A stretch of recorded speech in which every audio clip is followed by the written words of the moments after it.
महाराष्ट्र के पूर्व कैबिनेट मंत्री और वर्तमान में विधायक महादेव जानकर ने समान नागरिक संहिता को लेकर दिल्ली के जंतर मंतर पर प्रदर्शन किया, जहां उन्होंने केंद्र सरकार से जातिगत आधार पर जनगणना कराए जाने की मांग की। इसी बीच हमारे संवाददाता केशव मोहन मिश्रा ने महादेव जानकर से खास बातचीत की। नजर डालें। महाराष्ट्र के पूर्व कैबिनेट मंत्री महादेव जानकर इस वक्त जंतर मंतर पर मौजूद हैं। प्रोटेस्ट तब प्रोटेस्ट कहा जाता है जब संघर्षरत होता है। अगर आप देख रहे होंगे चारों तरफ बारिश हो रही है, लेकिन इस बारिश के बीच में महाराष्ट्र का एक ऐसा नेता जो दिल्ली के जंतर मंतर पर प्रदर्शन कर रहा है। प्रदर्शन की वजह भी ऐसी है कि जनसंख्या को लेकर ये जो प्रदर्शन चल रहा है, क्या मांगे हैं जान लेते हैं। आप वर्तमान में विधायक हैं, आज आप जंतर मंतर पर इतनी भयंकर बारिश में प्रोटेस्ट कर रहे हैं, क्या वजह है जानकर? साहब, इस देश को स्वतंत्रता मना रहा है, अमृत महोत्सव मना रहा है, लेकिन जो कास्ट के बारे में इंडिया में सबसे ज्यादा कास्ट है, तो कास्ट की जनगणना होना चाहिए। जानवरों की आज तक हुई है, लेकिन कास्ट आदमियों के नहीं हुआ। तो caste census, conduct the caste census each and every caste. That's why this will be demonstration will arranged by the Rashtriya Samaj party in the Jantar Mantar. We protest in parliament. We Hindi में बात करेंगे।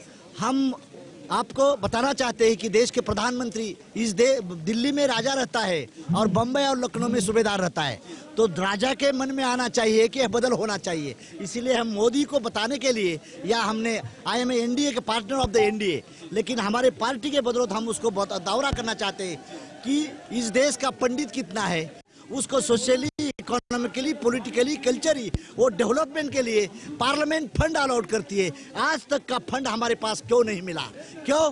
जब तक वो हर बार संसद हमें पूछती है कि आपकी जातिगत जनगणना नहीं, तो जातिगत जनगणना किसका काम होता है? पीएम हो, होम मिनिस्टर हो, स्टैटिस्टिक वाले हो, उसने करना चाहिए। जब मैं कैबिनेट मिनिस्टर था जानवरों का, एनिमल हस्बेंड्री का, तब मैं 1 महीने के अंदर सब जानवरों की गिनती किया था। महाराष्ट्र में 1 महीने के अंदर होता है, तो ये महाराष्ट्र देश के प्रधानमंत्री ने डिसाइड किया, तो 1-8 दिन के अंदर हर कास्ट का पॉपुलेशन समझ में आएगा।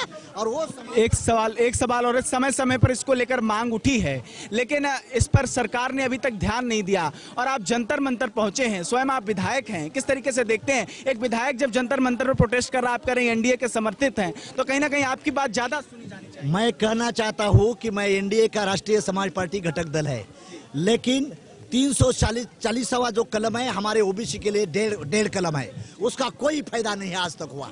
हमारे कारपोरेटर कितने हैं, हमारे गवर्नर कितने हैं, हमारे IAS-IPS कितने हैं, हमारे कारपोरेटर सेक्टर में भागीदारी कितनी मिली है, तो नजर में नहीं आया। तो हम इसीलिए देश के प्रधानमंत्री को बताने के लिए या जंतर में बारिश में बैठे। आज कर्नाटक से लोग आए, गुजरात से आए। कितनी संख्या आए? हाँ, कितनी संख्या है जो आज जंतर? कम 5-10 हजार के लोग ज्यादा रहेंगे। खुद के पैसे जाए, मैंने कुछ पैसा भी नहीं दिया, चाय भी नहीं दिया। लोग कहते हैं कि आप घर नहीं जाते हैं 40 साल। अरे मैं रहने के लिए पार्लियामेंट पे आने की सोच कर रहा हूँ। मुझे कुंवारा पार्लियामेंट में रहना है, इसलिए खुद का संसार नहीं करना है। खुद का मुझे संसार करना है, तो लोगों ने ये पार्लियामेंट में जाने के लिए गुस्सा करना चाहिए। यहाँ से करने से क्या होता है? तो हम शादी क्यों नहीं किया? तो मेरे बाल बच्चे को टाइम नहीं दूंगा, मैं मेरे घर वाले को टाइम नहीं दूंगा, तो ये जनता को, देश को टाइम देने के लिए मैंने कुंवारा छोड़ा है। और मतलब परिवार छोड़कर आज समाज के लिए आवाज उठा रहे हैं और जनसंख्या को लेकर सर्वे कराने की मांग है, और वो जातिगत जनगणना की मांग आज यहाँ पर महाराष्ट्र से आए हुए तमाम लोग करते हुए दिखाई दे रहे हैं। सहयोगी चिराग के साथ केशव मोहन मिश्रा, JK24।